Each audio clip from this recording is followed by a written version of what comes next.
What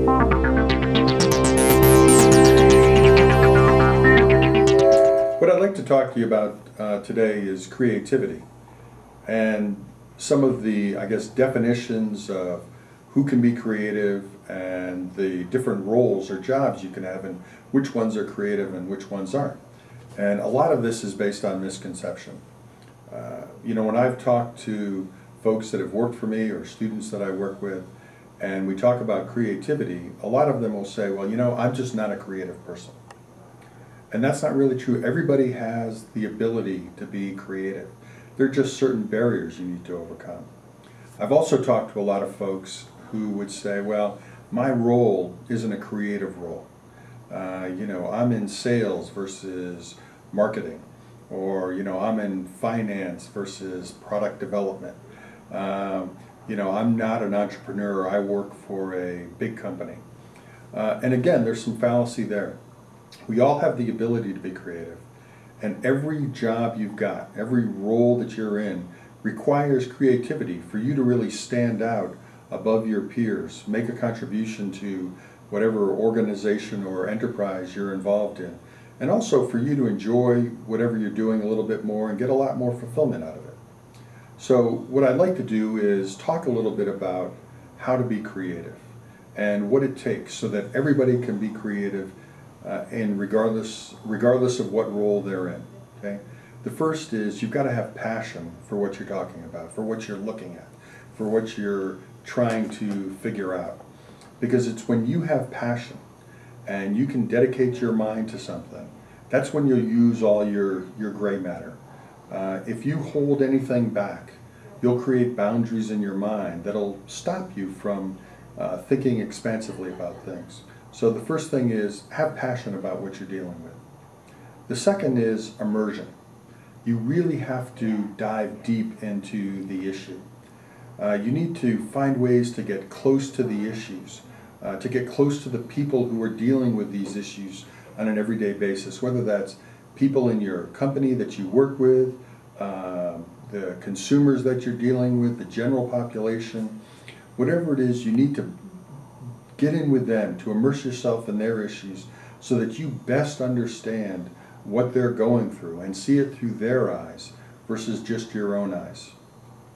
The other thing is time. You've got to dedicate time to allowing your passion to come through. You've got to dedicate time to immerse yourself in these issues. Too many times, today with our fast-paced society and Blackberries and IMs and cell phones, we allow other people to manage our lives. Okay? How many of you will be doing something, whether it's working, whether it's studying, whether it's watching TV or eating a meal and the phone rings, and you immediately go and get it? Okay? You were doing something there. You are allowing someone to control your calendar, to control your agenda. I know that when I worked for P&G and was a manager and executive there, I didn't allow my administrators to manage my calendars like most everybody else did. And the reason was that I wanted to be a lot more selective about my time. I wanted to own my time.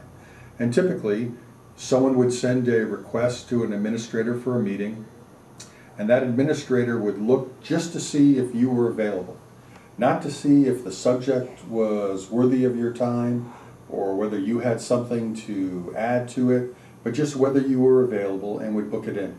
And I didn't want that to happen. I wanted all the requests to come through me because I wanted to see whether I thought the meeting was worthwhile, whether I had something unique to offer, and if I didn't, I would decline the meeting.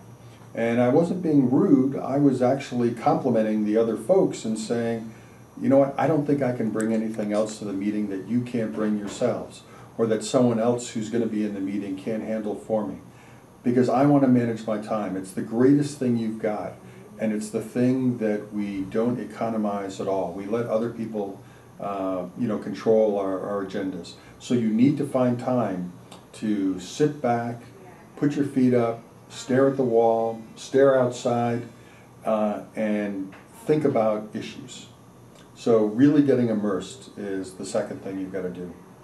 The other is observation. One of the things I've learned is that when you stop observing those things around you, you become very internally focused. And you base all your decisions on what you've done in the past or what you have known in the past, with your specific, narrow focus on your industry or your organization or your product. And it's more important really to be observant. And by this I mean you've got to be a student. And it doesn't matter whether you're in school now or whether you graduated 20 years ago. You have to continue being a student throughout your life.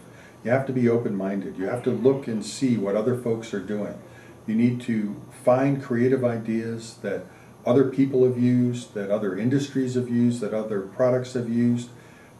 Not that you can wholesale take those and place them into your organization, but that maybe with some twisting and turning you can make it fit. Maybe there's a kernel of an idea there that can open up a new pathway for you.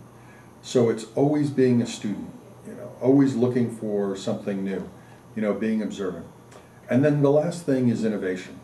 And we need to understand that there aren't certain roles that are creative roles or innovative roles, and there aren't certain people that are innovators. We all need to be innovators. It doesn't matter the industry that you're in.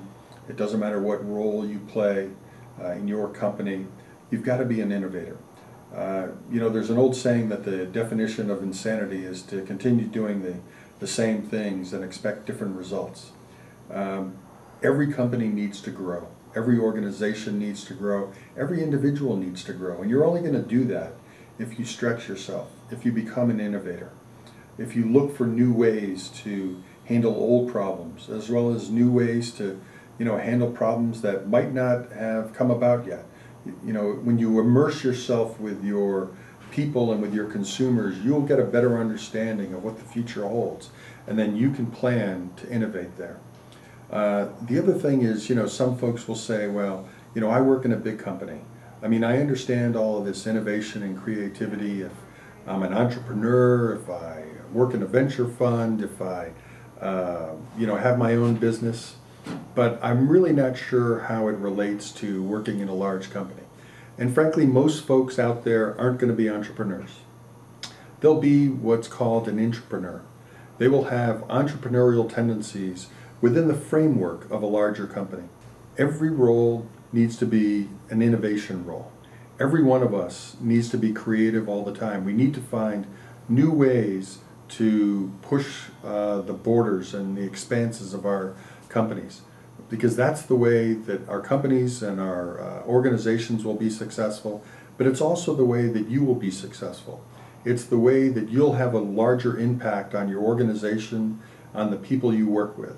And it's the way that you'll have the most fun in doing your job, because rather than being repetitive and doing things that others before you have done, you'll be charting a new path. And there's a poem by Robert Frost. And the last verse is, I will be saying this with a sigh, somewhere ages and ages hence. Two roads diverged in the wood, and I took the one less traveled by. And that has made all the difference. And that's what I'd like to leave you with today.